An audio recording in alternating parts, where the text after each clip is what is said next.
వద్దు వద్దని మొత్తుకున్నాను. వాడినే చేసుకుంటానని పట్టుబట్టి మమ్మల్ని బలవంత పెట్టావు. నా సేవింగ్స్ అన్నీ తగలేసి పెళ్లి జరిపించాను.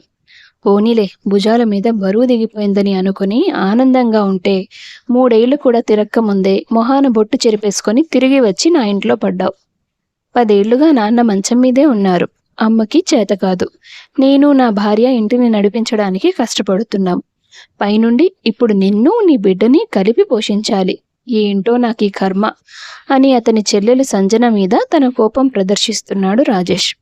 అదంతా చూస్తూ ఏమీ చేయలేక మౌనంగా కన్నీళ్లు పెట్టుకుంటుంది పార్వతి.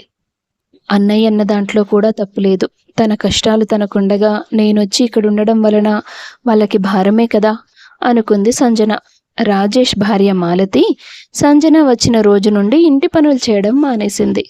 పెళ్లికి ముందు పుట్టింట్లో ఏ రోజు పొయ్యి కూడా వెలిగించని సంజన ఇప్పుడు ఇంటి చాకిరి మొత్తం తనే చేస్తోంది. అలాగైనా తన అన్నకి తన పట్ల జాలి కలుగుతుందని ఆమె ఆశ. అయినా సరే రాజేష్కి మాలతికి సంజన పట్ల చిన్న చూపు ఏమాత్రం తగ్గలేదు. పార్వతి అదంతా చూసి తట్టుకోలేకపోయింది. ఓ రోజు కూతుర్ని పిలిచి, భర్త చేతుల్లో అధికారం ఉన్నంత వరకే భార్య మాటకి విలువ ఉంటుంది. మీ నాన్న మంచాన పడి ఉన్నప్పుడు ఇంట్లో నా మాట చెల్లే అవకాశమే లేదు. ఇప్పుడు అధికారం మీ అన్న చేతుల్లో ఉంది కాబట్టి వాడికి నేనేం చెప్పలేను. అందుకే నా దగ్గరున్న బంగారంలో 3 తులాలు అమ్మేశాను. ఇదిగో ఈ డబ్బులు తీసుకో. సిటీలో నా చిన్నప్పటి స్నేహితురాలు విరజాక్షి అని ఉంటుంది. తన అడ్రస్ అది రాసిస్తాను. నువ్వు వెళ్ళి తన దగ్గరే పేయింగ్ గెస్ట్గా ఉండు. అదేంటమ్మా, నన్ను ఇక్కడి నుంచి వెళ్ళిపోమ్మంటున్నావా? నా ఇంట్లోనే నా కూతురికి అవమానాలు జరుగుతుంటే నా మనసుకు చాలా కష్టంగా ఉంది తల్లి. 11 నెలలు కాశ్మీర్లో ఉండి 1 నెల మాత్రమే నాతో ఉండేవాడు. అయినా కూడా ఎప్పుడూ నాకు ఒంటరితనం అనేది తెలియలేదు. ఆ నెల రోజుల జ్ఞాపకాలతో సంవత్సరం అంతా గడిపేసేదాన్ని. తను చనిపోయాక ప్రతి క్షణం ఒంటరితనాన్ని అనుభవిస్తున్నాను. ఇలాంటి పరిస్థితుల్లో అమ్మగా నీ ఓదార్పు కూడా నాకు తోడుగా లేకపోతే నేనెలా బ్రతకగలనమ్మా? బతకాలి తల్లి. నీ కూతురు కోసమైనా ధైర్యంగా బతకాలి. కావాలనుకుంటే నీకు మరో పెళ్లి చేయొచ్చు. కానీ పెళ్లి, పిల్లలు, సంసారం ఇదే జీవితం కాదు. నీ భర్త మరణం నీ మనసులో కార్చిచ్చు రగిలిస్తున్నా సరే ఎవరి సాయం లేకుండా నీ బిడ్డని నువ్వు పోషించుకోగలగాలి. ఇప్పుడు నువ్వు కేవలం దాని గురించే ఆలోచించాలి. ఆ తర్వాత నీ భవిష్యత్తు ఎలా ఉండాలని ఆ దేవుడే నిర్ణయిస్తాడు. తెల్లారకముందే ఈ డబ్బులు నీ బట్టలు తీసుకొని వెళ్ళిపో.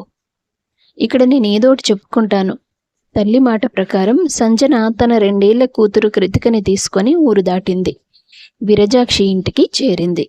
ఆ ఇల్లు పాతకాలం శైలిలో కట్టించి ఉంది. దాదాపు 1/2 ఎకరం స్థలంలో విశాలమైన గార్డెన్, ఒక చిన్న అవుట్ హౌస్ కూడా ఉంది. ఆంటీ, నేను పార్వతి కూతుర్ని. రామ్మా, లోపలికి రా. మీ అమ్మ నాకు నీ ఫోటో పంపించిందిలే. నీ కూతురా? ఎంత ముద్దుగా ఉందో. సరే, తనని పడుకోబెట్టి నువ్వు వెళ్ళి ఫ్రెష్ అయ్యిరా.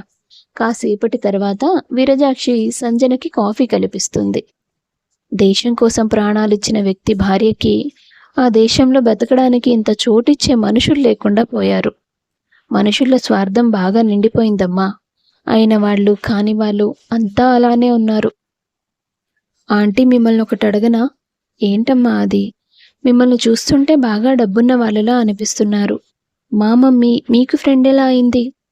ఓ అదా, నేను పుట్టుకతో ధనవంతురాల్ని కాదు. నిజానికి ఇప్పుడు కూడా కాదు. ఇదంతా విదేశాల్లో ఉన్న నా కొడుకులు సంపాదించి నా కోసం కొన్నారు. ఆస్తులు కొనడానికి వాళ్ళ దగ్గర డబ్బులున్నాయి, కానీ నాతో ఉండడానికి వాళ్ళ దగ్గర సమయం లేదు. ఇక పార్వతి విషయం అంటావా? మేము చిన్నప్పుడు ఒకే స్కూల్లో చదువుకున్నాం. నా పెళ్లి తర్వాత నేను ఊరొచ్చేశాను. నేను మా వారు ఎంతో కష్టపడి పిల్లల్ని గొప్ప చదువులు చదివించాం. కొన్నేళ్ల క్రితం నా భర్త చనిపోయాడు. పిల్లలు రెక్కలు కట్టుకుని వెళ్ళిపోయారు. నా మీద ఇంకా వాళ్ళకి ప్రేమ ఉందని చూపించుకోవడం కోసం ఈ ఇల్లు, అవుట్ హౌస్, ఈ గార్డెను, ఇదంతా ఇవే నాకు సంతోషాన్ని ఇస్తాయని వాళ్ళ భ్రమ. సారీ ఆంటీ, అడిగి బాధ పెట్టినట్లున్నాను. ఇదిగోండి డబ్బులు. ఎందుకమ్మా? అమ్మ మీ దగ్గర గెస్ట్గా ఉండమనలేదు, పేయింగ్ గెస్ట్గా ఉండమంది. ఇన్నేళ్లు గడిచినా అది మారలేదన్నమాట. ఫ్రీగా ఎప్పుడూ ఏదీ తీసుకోదు. సరే, నువ్వన్నట్టుగానే డబ్బులిచ్చి నాతో ఉంటే ఇక్కడ నీకు హక్కుందని నువ్వు నమ్ముతావు. స్వేచ్ఛగా ఉండగలుగుతావు. మీరొక్కరే ఇక్కడ ఉంటారు కదా, మరి భయం వేయదా? భయపడాల్సిన అవసరం లేదు. నా కడుపున పుట్టిన వాళ్ళు నాకు తోడు కాలేకపోయినా, అదిగో ఆ అవుట్ హౌస్ చూడు, అందులో విజయ్ అనే అబ్బాయి తన 2 పిల్లలతో కలిసి ఉంటాడు. అతను నన్ను తన సొంత తల్లిలాగా చూస్తాడు. అదేంటి, అతని భార్య ఉండదా? ఉంది, అమెరికాలో. అవునా? మరి పిల్లలిక్కడే ఉన్నారు కదా. ఆ పిల్ల అమెరికాలోనే పుట్టి పెరిగింది. ఎవరో ఫ్రెండ్ పెళ్లికి ఇక్కడికి వచ్చినప్పుడు వీళ్ళిద్దరూ ఒకరినొకరు ఇష్టపడి పెళ్లి చేసుకున్నారు. 2 పిల్లలు పుట్టేశాక తనకి ఇండియా జీవితం బోర్ కొట్టేసిందంట. మళ్ళీ పాత జీవితమే కావాలని పిల్లల్ని కూడా వదిలేసి వెళ్ళిపోయింది. అదేంటి, అతను పిల్లలు ఆమెతో వెళ్ళొచ్చు కదా. దానికి విజయ్ ఒప్పుకోలేదమ్మా. తను పక్క వీధిలో ఒక బేకరీ నడుపుతున్నాడు. అది తప్ప తనకి వేరే పనేది తెలియదు. కాకపోతే దాన్నే మరింత వృద్ధి చేసి బాగానే సంపాదించాడు. మిలిటరీ వాడు కాకపోయినా దేశభక్తి చాలా ఎక్కువే. ఇక్కడే పుట్టాను, ఇక్కడే ఉంటాను అని అతని వాదన. కానీ ఇద్దరి మధ్యలో పిల్లలు నలిగిపోతారు కదా ఆంటీ. విజయ్ లాంటి తండ్రి ఉంటే ఏ పిల్లలైనా తల్లిని కూడా మర్చిపోతారమ్మా. అంత ప్రేమిస్తాడు పిల్లల్ని. సరేనమ్మా, నేను కాసేపు బయటికెళ్ళొస్తాను. అలా కొద్దిగా వాకింగ్ చేయాలనిపిస్తుంది. Okay aunty. ఆమె వెళ్ళిన కాసేపటికి విజయ్ అక్కడికి వస్తాడు. డార్లింగ్, ఎక్కడున్నావు? నీకోసం ఇవాళ స్పెషల్ సమోసా తీసుకొచ్చాను అంటూ ఆమె ఇంట్లోకి వెళ్తాడు. కానీ అక్కడ అతనికి విరజాక్షి కనిపించలేదు. సంజన కనిపిస్తుంది. ఏంటి, విరజాక్షి ఇల్లు ఖాళీ చేసేసిందా? కొంపదీసి మీకు అమ్మేసిందా? అంటూ ఆశ్చర్యపోతూ ఆమెను ప్రశ్నిస్తాడు. అతని మాటలకి సంజనకు నవ్వొస్తుంది. లేదండి, నేను ఇంటికి పెయింట్ గెస్ట్గా వచ్చాను. ఆంటీ వాకింగ్కి వెళ్ళారు.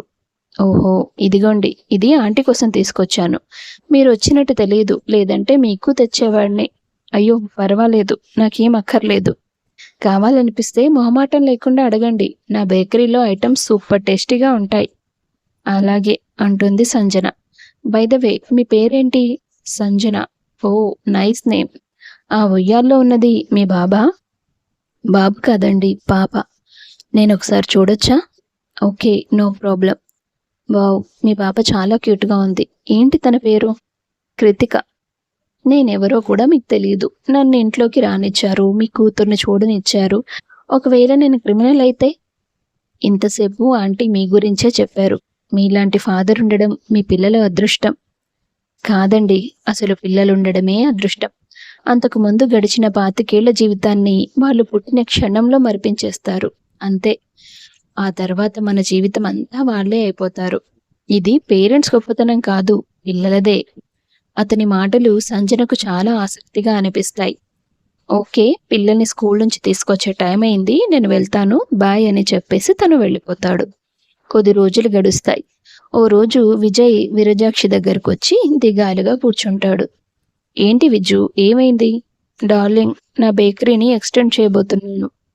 ఇంత మంచి న్యూస్ అంత డల్గా చెప్తావేంటి? నీకు తెలుసు కదా, మా బేకరీ పక్కనే ఒక పెద్ద కేఫ్ ఉందని. వాళ్ళు యుఎస్ వెళ్ళిపోతున్నారంట. బిజినెస్ బాగా నడుస్తోంది కాబట్టి క్లోజ్ చేయాలనుకోవడం లేదు. కాబట్టి బేకరీని కేఫ్ను కలిపేయమంటున్నారు. ఇన్వెస్ట్మెంట్ అంతా వాళ్ళదే. ప్రాఫిట్స్లో షేర్ ఇస్తారంట. మంచిదే కదా, ఇంకెందుకు టెన్షన్. నా బేకరీ కాబట్టి నేను 5 గంటలకల్లా మూసేసి ఇంటికి వచ్చేస్తాను. లేదా పిల్లల్ని తీసుకెళ్లి బేకరీలో కూర్చోబెట్టి ఓ 7 గంటల వరకు ఉంటాను. కానీ ఇప్పుడు అలా కుదరదుగా. వాళ్ళు నైట్ 9 వరకు ఓపెన్ ఉండాలని చెప్పారు. మరి నేను పిల్లలతో ఎలా టైం స్పెండ్ చేస్తాను? వాళ్ళని ఎవరు చూసుకుంటారు? దానికి టెన్షన్ ఎందుకు, నేనున్నాను కదా అంటుంది విరజాక్షి. నో డార్లింగ్, వాళ్ళు ఆ డిష్ ఈ డిష్ అని రకరకాల పేర్లు చెప్తారు. అవన్నీ చేసి పెట్టడం నీ వల్ల ఎక్కడవుతుంది? పైగా అల్లరి బాగా చేస్తారు. నువ్వు వాళ్ళని కంట్రోల్ చేయలేవు అంటాడు. చివర్లో చెప్పిందైతే నిజమే. వాళ్ళని కంట్రోల్ చేయడం నా వల్ల కాదు. అయితే ఇప్పుడు ఏం చేద్దాం అని ఇద్దరూ ఆలోచిస్తూ కూర్చుంటారు. వాళ్ళ మాటలు విన్న సంజన అక్కడికి వచ్చి, పిల్లల్ని నేను చూసుకుంటానండి అని చెప్తుంది. అయ్యో, మీరు గెస్ట్గా వచ్చారు, మీకు నేనెలా పని చెప్తాను? పర్వాలేదు. అయితే ఒక కండిషన్, మీరు నాకు హెల్ప్గా కాకుండా ఈ పనికి డబ్బులు తీసుకోవాలి. అయ్యో, పిల్లల్ని చూసుకోవడం నాకేం బరువు కాదండి. దానికి డబ్బులు అవసరం లేదు. మిమ్మల్ని చూసుకోవడం కూడా ఆంటీకి బరువు కాదు. కానీ మీరు పేమెంట్ ఇస్తున్నారు కదా, ఇది కూడా అంతే. అలా అయితేనే నేను ఒప్పుకుంటాను. సరే, మీ ఇష్టం అంటుంది సంజన. వారం రోజుల తర్వాత నుండి పిల్లల్ని ఆమె చూసుకోవడం మొదలుపెట్టింది. పొద్దున్న 9కి వెళ్తే రాత్రి 9 వరకు విజయ్ ఇంటికొచ్చేవాడు కాదు. దాంతో స్కూల్ అయిపోయాక ఎక్కువ టైం పిల్లలు సంజనతోనే గడపడం మొదలుపెట్టారు. సంజన వాళ్ళని చాలా ఆప్యాయంగా చూసేది. ఏం కోరినా విసుక్కోకుండా వండి పెట్టేది. విజయ్ పిల్లలు రాఖీ, మైథిలి ఇద్దరూ కృతికను చాలా ప్రేమగా చూసేవారు. పిల్లల మధ్య పెరిగిపోయిన అనురాగాన్ని చూసి విరజాక్షి మనసులో ఒక ఆలోచన వస్తుంది. ఈ పిల్లలు ఎంత చక్కగా కలిసిపోయారు. వీళ్ళని చూస్తుంటే వేరువేరు కుటుంబాలని అసలు అనిపించదు. విజయ్ సంజనలకు పెళ్లి జరిగితే అప్పుడు వీళ్ళంతా ఒక కుటుంబంగా సంతోషంగా ఉంటారు కదా అనిపిస్తుంది ఆమెకు. కానీ తన ఆలోచనను బయటపెట్టదు. విజయ్కి పని ఒత్తిడి ఎక్కువ అవడంతో బాగా అలసిపోయేవాడు. కాబట్టి అతను కూడా రాత్రిపూట భోజనం విరజాక్షి ఇంట్లోనే చేసేవాడు. డార్లింగ్, నువ్వు ఇంత బాగా వంట చేయడం ఎప్పటి నుంచి మొదలు పెట్టావు? ఏంటి విజ్జు, నా వంటలకి వంక పడుతున్నావా? అరే, బాగుందనే కదా చెప్తున్నాను.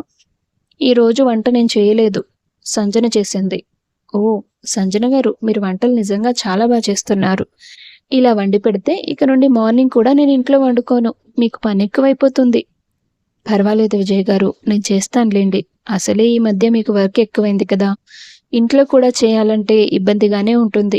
నాదేముంది, నేను ఖాళీగానే ఉంటాను కదా. ఖాళీగా అంటే నాకు గుర్తొచ్చింది. మీరు నా పిల్లల్ని చూసుకుంటున్నట్టుగానే ఇంకొంతమంది పిల్లల్ని చూసుకుంటే మీకు దానివల్ల ఆదాయం వస్తుంది కదా. మీరేమంటున్నారు నాకు అర్థం కావట్లేదు. కృతికకి ఇంకా 2 ఏళ్లే కదా. తనని వదిలేసి మీరు బయటకి జాబ్కి వెళ్ళలేరు. కాబట్టి ఇంట్లోనే ఒక ప్రీ స్కూల్ స్టార్ట్ చేయొచ్చు కదా. ప్రీ స్కూలా? వద్దులేండి. ఇప్పటికే 3 పిల్లల వల్ల ఇల్లంతా అల్లరల్లరిగా ఉంటుంది. ఆంటీకి ఎంతైనా డిస్టర్బెన్స్ కదా. మళ్ళీ ఇక్కడ స్కూల్ అది పెట్టి పిల్లల్ని తీసుకొస్తే వాళ్ళు చేసే అల్లరికి ఆంటీ డిస్టర్బ్ అవుతారు కదా. అలా అని నేను నీకు చెప్పానా? నా మనవళ్ళు మనవరాళ్ళు అందరూ ఇక్కడుండుంటే నా ఇల్లు కూడా ఎంతో సందడిగా ఉండేది. ఇప్పుడు ఈ పిల్లల వల్ల ఆ సందడి దక్కుతోంది. అయినా నువ్వు ఇంట్లోనే ప్రీ స్కూల్ పెట్టాలని లేదు కదా. మన గార్డెన్లో చాలా చోటు ఖాళీగా ఉంది. గార్డెన్లో అంటే పిల్లల పేరెంట్స్ పంపిస్తారా? దాని గురించి మీరు టెన్షన్ తీసుకోవద్దు సంజన గారు. కొంత ప్లైవుడ్ తెప్పించి టెంపరరీ హోమ్ లాంటిది కట్టిద్దాం. పిల్లలకి ఎండ వాన తగలకుండా ఉంటుంది. కొన్ని బొమ్మలు, వాళ్ళు ఆడుకునే వస్తువులు కొని పెడితే సరిపోతుంది. ఇది మీకు జీవనాధారం అవుతుంది. విజయ్ ఐడియా సంజనకు బాగా నచ్చుతుంది. పెట్టుబడికి మీ దగ్గర డబ్బులు లేకపోయినా పర్వాలేదు, నేనిస్తాను అంటాడు విజయ్. అయ్యో, అవసరం లేదు విజయ్ గారు. నాకు గవర్నమెంట్ నుండి వచ్చిన డబ్బు కొంత ఉంది, అది సరిపోతుంది. అలా విజయ్ ఇచ్చిన ఐడియా ప్రకారం 3 ఏళ్లలోపు పిల్లల్ని తల్లిదండ్రులు ఆఫీస్కి వెళ్ళొచ్చేంత వరకు కేర్ తీసుకునే పని మొదలుపెట్టింది సంజన. తన కాళ్ల మీద తను నిలబడ్డం ఆమెకెంతో గర్వంగా అనిపించింది. దానికి కారణమైన విజయ్ మీద గౌరవం పెరిగింది. అప్పటి నుంచి వాళ్ళిద్దరూ మంచి స్నేహితులయ్యారు. వారి మధ్య పెరుగుతున్న స్నేహం చూసి తన ఆలోచన ఫలించే రోజు తీసుకురావాలని విరజాక్షి ఒకసారి రాఖీ, మైథిలి ఇద్దరితో, పిల్లలు, మీకు మమ్మీ కావాలని లేదా? కానీ మాకు మమ్మీ లేదుగా గ్రాని. అది కాదు, మీకు సంజన లాంటి మమ్మీ ఉంటే బాగుంటుంది కదా. అవును గ్రాని, కానీ సంజన అంటే మా మమ్మీ కాదు కదా. కాకపోతే మనం చేద్దాం. అవునా? ఎలా? మనం ఏదో ఒకటి చేసి మీ డాడీని, సంజన ఆంటీని పెళ్లి చేసుకోవడానికి ఒప్పించాలి. ముందు వాళ్ళిద్దరి మధ్య ఫ్రెండ్షిప్ పెరగాలి. అందుకు నా దగ్గర ఒక ఐడియా ఉంది. ఏంటది? ఆ రోజు సాయంత్రం విజయ్తో పిల్లలు పిక్నిక్ వెళ్దామని గొడవ చేస్తున్నారు విజ్జు. అయ్యో డార్లింగ్, నాకు కుదరదుగా. అయితే నేను తీసుకెళ్తాను. నేను వస్తానంటీ అంటుంది సంజన. నువ్వు నాతో పాటు వచ్చేస్తే నీ స్కూల్లో పిల్లల్ని ఎవరు చూస్తారు? పాపం వాళ్ళ పేరెంట్స్ అంతా ఎంత ఇబ్బంది పడతారు. నేను తీసుకెళ్తానులే అని మరుసటి రోజు 4 రోజులకు సరిపడా బట్టలు సర్దుకొని పిల్లల్ని తమ వెంట చుట్టాల ఇంటికి తీసుకెళ్తుంది. ఆ రోజు సాయంత్రం వాళ్ళు ఇంకా ఇంటికి తిరిగి రాలేదని సంజన విజయ్కి ఫోన్ చేసి చెప్తుంది.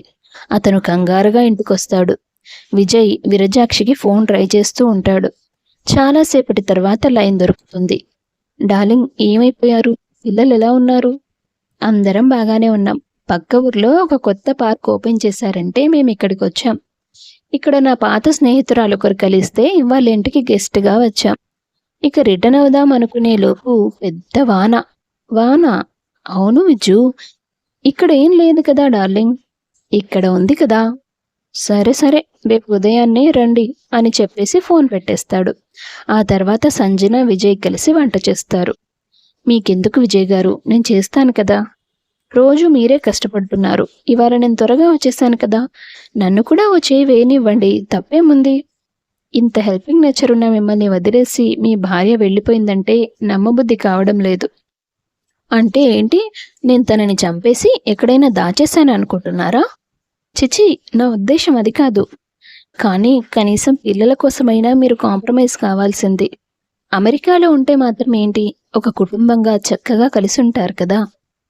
లేదు సంజన, ఒక స్త్రీ ఒక కూతురిగా, భార్యగా, ప్రేయసిగా ఫెయిల్ అవ్వచ్చు, కానీ తల్లిగా ఎప్పుడూ ఓడిపోదు.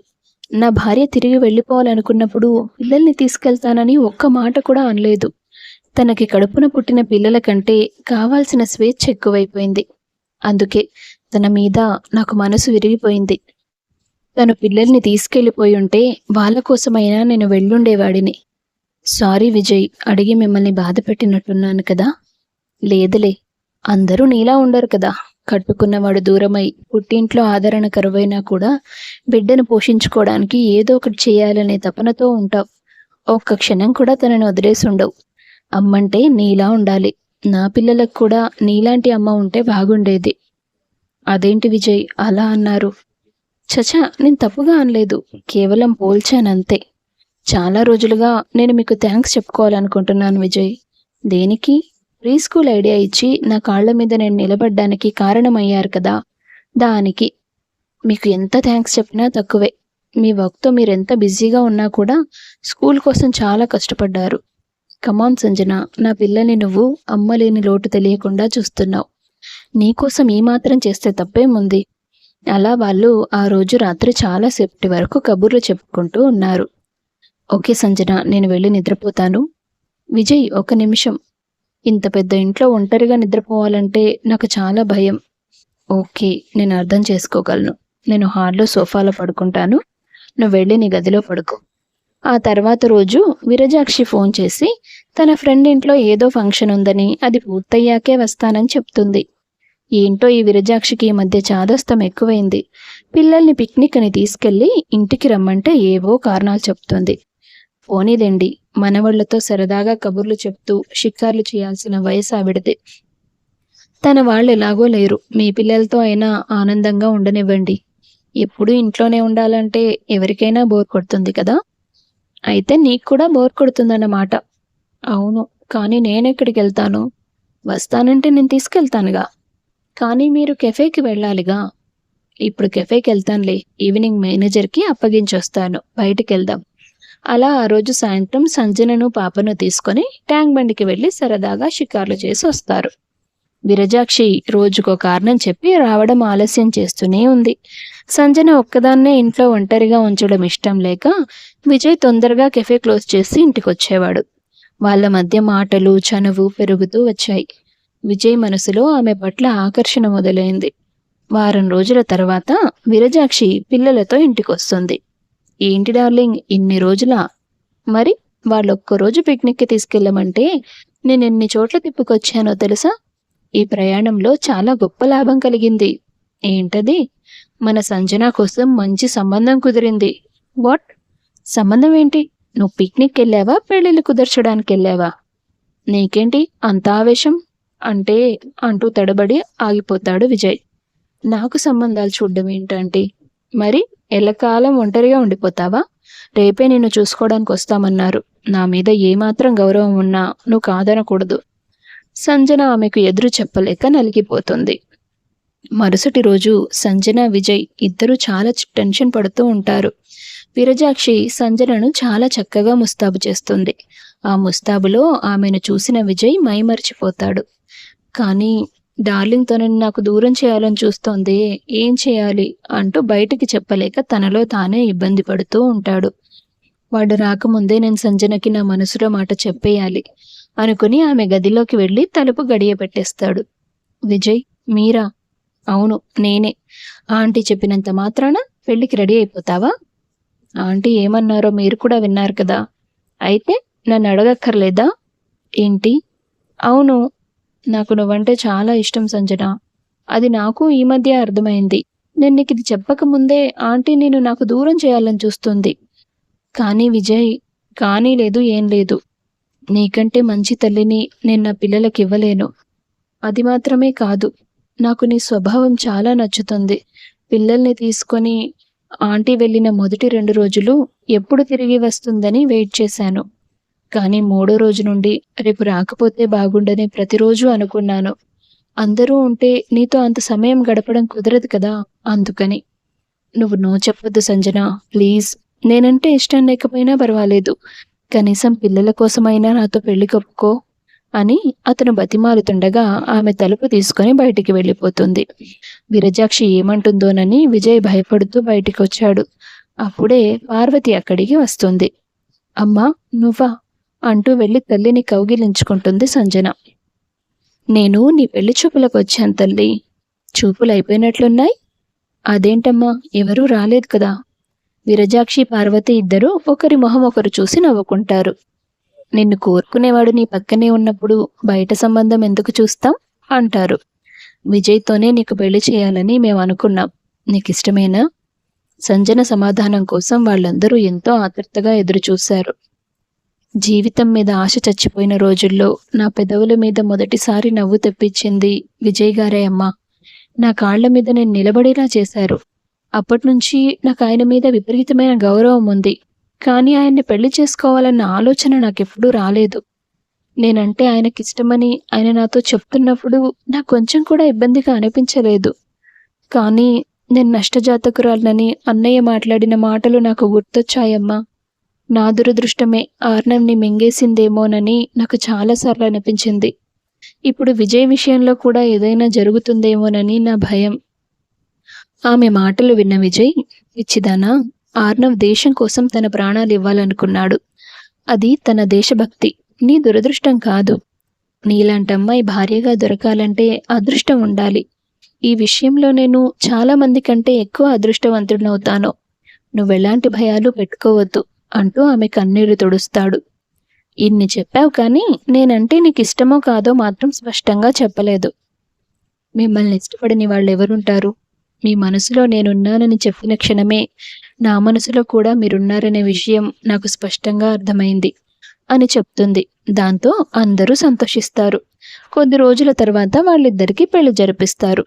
విజయ్ సంజనలు 3 పిల్లలతో అవుట్ హౌస్లో కాపురం పెడతారు. అలా వాళ్ళిద్దరి కథ సుఖాంతం అవుతుంది. కథ నచ్చితే వీడియో లైక్ చేసి షేర్ చేయండి. తప్పకుండా ఛానల్ను సబ్స్క్రైబ్ చేసుకోండి. మీ అభిప్రాయాన్ని కామెంట్స్ రూపంలో తెలియపరచండి. అందరికీ ధన్యవాదాలు.